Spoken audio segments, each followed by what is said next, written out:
Here I have a VIVO Y91 and let me show you how to enter here the safe mode on the following device. So at the very beginning, let's start by pressing the power key. Let's choose here reboot and wait a few seconds. Now when the following Android logo disappears, you need to start holding volume down. So let's wait.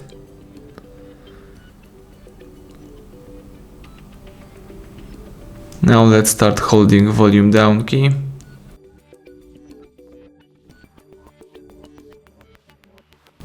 And as you can see right now, you are in a safe mode.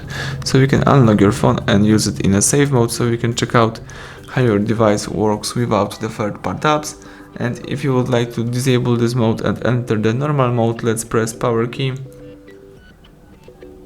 choose reboot and wait a few seconds.